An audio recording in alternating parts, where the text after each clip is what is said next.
guys, ulam natin ay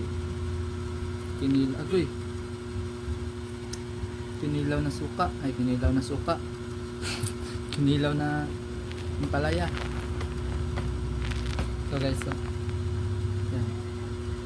Yan. Yan, kinilaw ng palaya. Ito tayo ulam eh. Kanin. Kaya, sana natin.